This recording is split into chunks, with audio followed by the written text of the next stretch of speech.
Okey doktor, kita tengok satu kupasan yang sangat jelas daripada Datuk.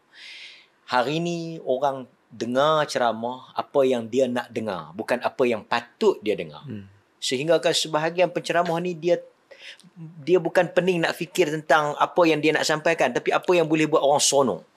Sehingga kadang-kadang orang kata ni view tak ramai ni pasal tak reti melawak lah. Ceramah tak pandai. Jadi macam mana doktor melihat fenomena ini sehingga penceramah tu mengikut rentak, bukan dia mendidik masyarakat? Okey, Assalamualaikum warahmatullahi wabarakatuh.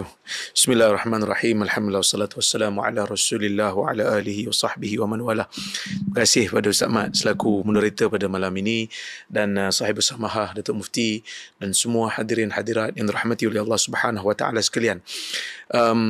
Tajuk ni sebenarnya tajuk yang menjadi panaslah sejak kebelakangan ini, yang mana ia merupakan salah satu daripada perkara yang kita perjuangkan sejak lama.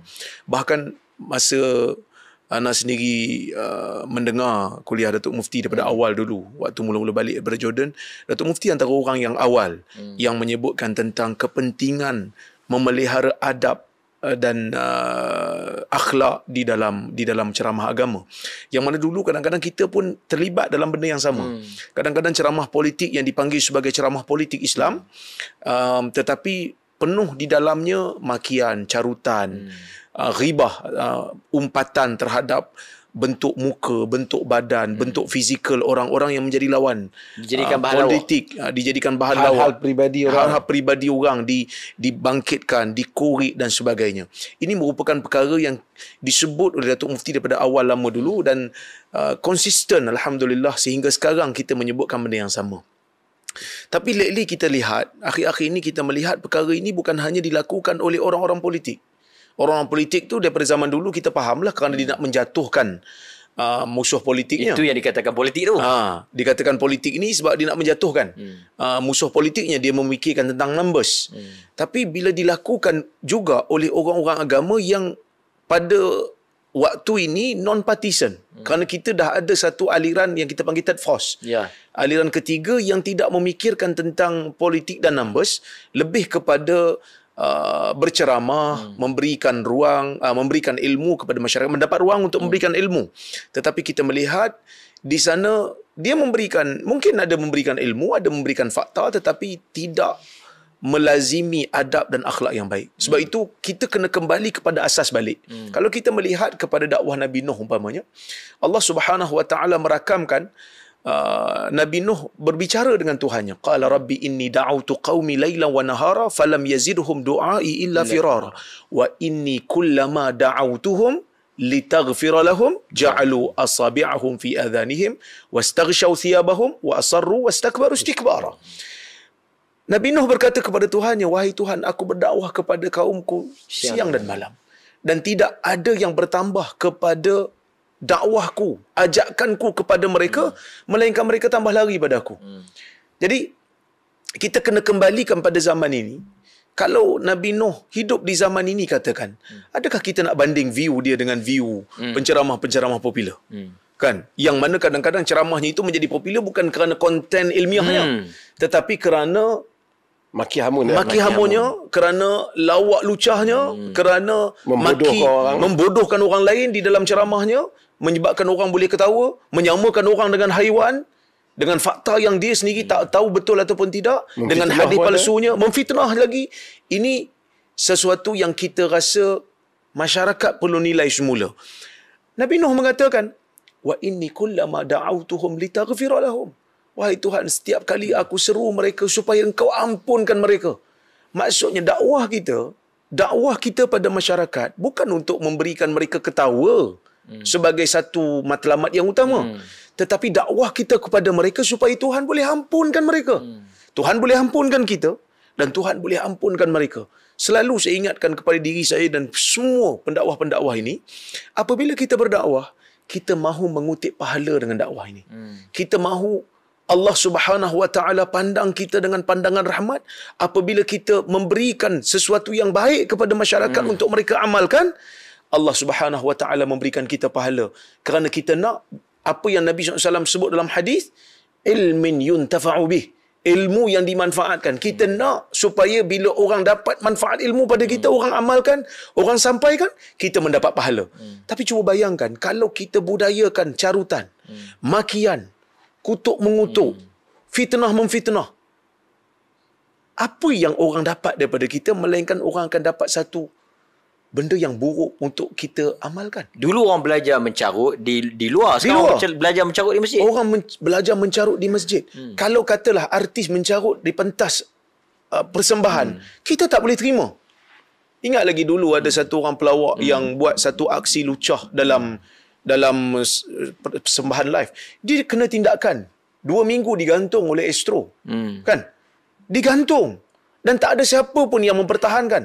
Tapi kalau orang agama menggunakan isyarat lucah, menggunakan perkataan maki, perkataan caci, tak ada siapa nak gantung dia.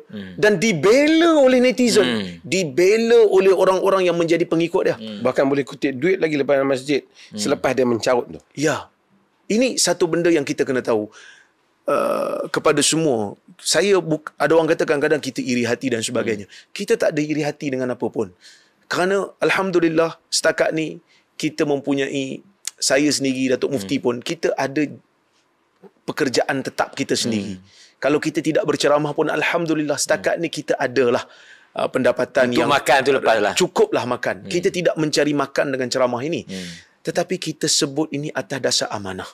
Kita sebut ni atas dasar tanggungjawab. Kerana di dalam hadis Nabi SAW disebutkan dalam Sahih Bukhari, para sahabat mengatakan lam yakun Rasulullah SAW fahishan wala mutafahisha. Nabi itu bukan seorang yang fahish.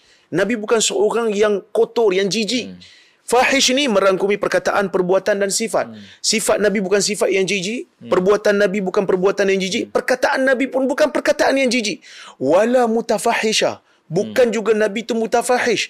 Apa itu mutafahish? Tuan-tuan boleh buka dalam Fathul Bari.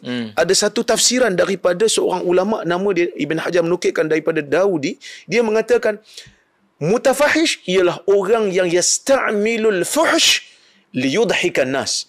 Menggunakan perkataan yang jijik, yang kotor, apa saja sifat yang jijik, yang kotor, untuk mentertawakan manusia. Untuk bagi orang manusia seronok. Untuk bagi orang ketawa, untuk bagi orang gelak. Ini bukan salah satu daripada ciri-ciri Islam.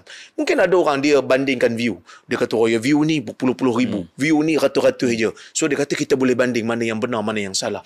Yang pertama, kebenaran bukan diukur dengan jumlah bilangan. Itu pertama. Yang kedua, bila kita sebut tentang dakwah. Dakwah ini kita nak orang, kita kena tahu dakwah ini merangkumi, ajak orang pada agama, merangkumi akidah, ibadah dan akhlak.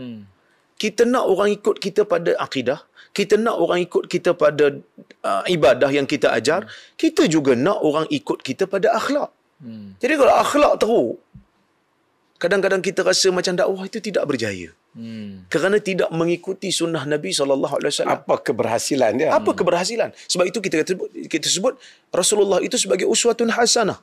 Tapi bila kita menjadikan maki hamun sebagai satu budaya, maki hamun sebagai satu norma, ataupun kita kata benda yang normal, normalisasi benda-benda buruk ni dalam meja kuliah, dalam meja ceramah, maka kita seolah-olah telah mengatakan okey masyarakat untuk maki, okey masyarakat untuk mencarut, okey masyarakat untuk fitnah, atas alasan kerana ramai orang suka. Sebab tu saya selalu sebut pada Ibn Qayyim menyebutkan syaitan ni apabila dia mengganggu manusia, bila dia menggoda manusia, dia akan melihat kepada kelemahan dan kekuatan. Kelemahan manusia pada apa, kekuatan manusia pada apa. Dia melihat bila orang tengok, oh, dakwah aku ni ramai. Maka itu kelemahan, mungkin kelemahan. Jadi dia akan follow. Dia kata, kau jangan peduli dakwah kau okey kerana ramai orang follow. Betul. Ini masalah. Dan orang yang mendengar, dia rasa dia buat kerja agama. Syaitan sedang talbis dia, syaitan sedang goda dia, syaitan sedang tipu dia. Ceramah agama yang kau dengar ni bukan ceramah agama yang okey pun. Kerana apa? Kerana dia suka dengar. Sebab kalau dia dengar benda-benda lain pun, dia dengar benda-benda fuhush, dia dengar benda-benda kotor, benda-benda jijik. Ceramah agama pun sama. Dia rasa dia duduk dalam majlis agama. Sedangkan dia sedang duduk dalam satu majlis yang lebih kurang sama je macam majlis-majlis yang kotor lain. wa yahsabuna annahum yuhsinuna sun'a. Yuhsinuna sun'a. Dia rasa dia buat benda yang baik, tapi sebenarnya dia sedang melakukan perkara yang rugi pada diri.